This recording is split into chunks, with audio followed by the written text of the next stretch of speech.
বলছে যে হ্যাঁ গান গাইতে পারি মতো শিল্পী হিসেবে, যেহেতু আমি শিল্পী মানুষ সেই হিসেবে আমাকে এটা গিফট দিয়েছে। তারপর আপনারা যারা জিজ্ঞেস করেছিলেন যে আমাদের এই ট্যুরটার গ্রুপের যে ভ্রমণের আয়োজনটা কে করেছে, এই যে আমাদের তর্ণঙ্কর ভান্তে কাতালগঞ্জ বৌদ্ধ বিহারের উপাধ্যক্ষ। সো আপনারা তো অবশ্যই আমি ভান্তের ডিটেলস সব কিছু দিয়ে দিব। ভান্তে আপনি যদি একটু বলতেন কিছু তাহলে ভালো হতো। ধন্যবাদ সকলকে। আমরা বাংলাদেশ থেকে প্রায় 40 জনের একটি টিম ভিক্ষু সংঘ এবং দায়িক উপাসক উপাসিকা গত 10 দিন পূর্বে 3টি বৌদ্ধ প্রধান দেশে তীর্থ ভ্রমণের উদ্দেশ্যে এসেছিলাম। প্রথম আমরা এক সপ্তাহ আমাদের সুখঙ্গিতে বাংলাদেশের চট্টগ্রামের জন্মজাত কৃতি সন্তান আমাদের দাদা দিদার ভাইয়ের যে হোটেলে উঠেছি। অত্যন্ত চমৎকার পরিবেশ এবং আন্তরিক একজন মানুষ এবং ওনার সহধর্মিণীও আছেন। বিশেষ করে এখানে এসে আমরা বিদেশে আসছি মনে হচ্ছে না, এই জন্য আমাদেরকে সকাল দুপুর এবং রাত্রে দেশীয় খাবার উনি আমাদেরকে নিজের হাতে রান্না করে করে খাওয়াচ্ছেন। তো আমি বলবো চট্টগ্রামের যারা আমাদের বৌদ্ধ সম্প্রদায় নয়, কেবল যারা আছেন প্রত্যেককে দেখছেন থাইল্যান্ডে বেড়াতে আসলে আমাদের সুকুমবিচ ব্যাংকক শহরের একদম আমি বলবো মূল নাভি আমাদের সেন্টার আমাদের দিদার ভাইয়ের হোটেলে আসবেন। যারা দেখেছেন তাদেরকে সবাইকে অসংখ্য ধন্যবাদ। তারপরে হচ্ছে এই যে যাকে দেখতে পাচ্ছেন কমরেড বাবু, উনি হচ্ছে যে আমাদের ফ্রিডম এয়ারের, যিনি আমাদের সমস্ত টিকিট সমস্ত ভিসা সব কিছু করে দিয়েছে।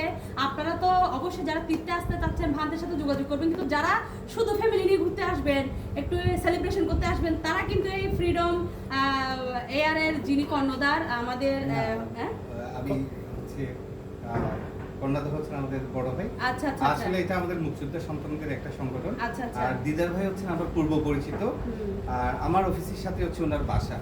তো যেহেতু আমি ইতিপূর্বে 2022 সালে বা এরও আগে আমি এখানে এসে থেকেছি পরিবার নিয়ে, তো ভান্তে যখন আমাকে বারবার বলছিলেন যে একসাথে এত মানুষের আসলে অ্যাকোমোডেশন এখানে পাওয়াটা মুশকিল, তখন আমি বললাম যে আমার পরিচিত দিদার ভাই আছেন, ওনার সাথে কথা বলি, তাহলে আপনাদের ব্যবস্থা করছি।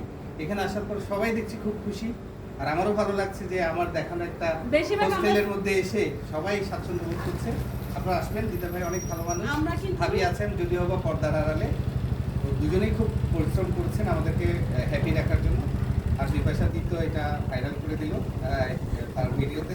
আমরা কিন্তু বিশেষ করে মায়ানমার যাওয়ার পরে ভাইয়ার হাতের রান্নাকে মিস করেছি, ভাবি রান্নাকে অসম্ভব ফিল করেছি। প্রত্যেকটা মানুষই বলেছে যে আসলে থাইল্যান্ডের খাবারগুলো ভালো ছিল, আমাদের কোনো অসুবিধা হয় নাই, সমস্যা হয় নাই বা অন্যান্য সমস্যাগুলো হয় নাই।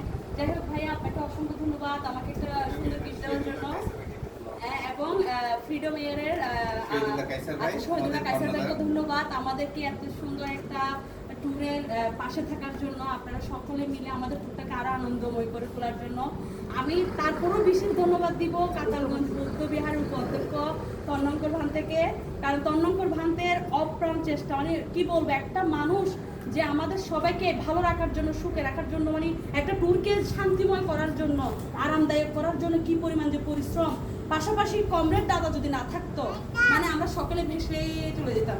যাই হোক এতটা পরিশ্রম করতেছে উনি, এত মানে কি বলবো, আসলে আমরা সবসময় কি খুঁজি, একটা কোথাও যদি ট্রাভেলে যাই সবসময় খুঁজি যেখান থেকে আমরা রিল্যাক্স কিছু পাবো, ভালো কিছু পাবো। সো সব কিছু এই যে আমরা সকলে আজকে মার্কেট করে আসলাম, এই মানুষটা আমাদেরকে আজকে সকাল থেকে নিয়ে মার্কেটে দৌড়াচ্ছে, তো কোনো প্রয়োজন নাই, উনি ট্রাভেল এজেন্সি বিজনেস করুন, ওনার কি প্রয়োজন আমাদেরকে নিয়ে দৌড়ানো, কিন্তু উনি কিন্তু সেটা আন্তরিকতাটা দেখাচ্ছে সকলের প্রতি, এটা অনেক বড় কিছু। তারপরে দাদা আমরা যখন যেটা বুঝতেছি, আমরা 5টা বাজে এসে আসার সময় ওনাকে ফোন দিচ্ছি, দাদা আমরা বাংলা খাবার খাবো, উনি কিন্তু আমাদের জন্য রান্না করে রেখেছে, মাছ রান্না করে রেখেছে, মানে বিকেল 5টা বাজে। সেইগুলো আসলে আন্তরিকতা থাকলে এই জিনিসটা হয়।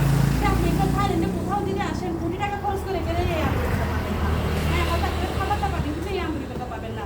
যাই হোক অনেক কথা বলে ফেলেছি। আপনারা যারা থাইল্যান্ডে আসবেন অবশ্যই সুকুমবির মুস্তাফা ভাইয়ার আপনারা হোটেলে আসবেন, একবার হলো আমার যারা ভিডিও দেখবেন তারা অবশ্যই আসবেন। ডিটেলস আমি দিয়ে দিয়েছি, এটা আমি কোনো গিফট পেয়েছি বলে না, আমি কিন্তু যখন কিন্তু ভিডিও করেছি তখন কিন্তু কোনো গিফটের কথা বা কোনো অনেকে বলতেছে কি পেমেন্ট দিয়ে করেছে, আবার অনেকে আমাকে এখান থেকে থাইল্যান্ডের হোটেল থেকে কিন্তু যোগাযোগ করেছে ভিডিও করার জন্য। সো আমি কোনো প্রমোটার বা টাকা দিয়ে প্রমোট করছি না, আমার ভালো লাগা থেকে ভাইয়াকে আমি প্রমোট করে দিয়েছি। সো আপনারা এখানে আসবেন, যেহেতু সিটিংগা মানুষ, অনেকে বলেছে সিটিংগা হতা হওয়া সিটিংগা হতা হয়ে দিন, আর দেখুন সিটিংগা হ্যাঁ কিছু বললেন। ধন্যবাদ। এইবার যে গ্রুপটা আসছে হাই এডুকেটেড পারসন, এরা সবাই খুব সুশৃঙ্খলভাবে আমার হোটেলে অবস্থান করতেছে এবং সবাই এনজয় করতেছে।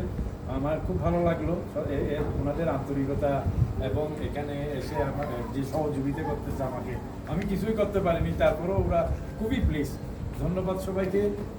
আপনারা যারা দেখতেছেন তাদেরকে আমন্ত্রণ জানাচ্ছি ব্যাংকক সুকুমবিট প্যালেস হোস্টেলে।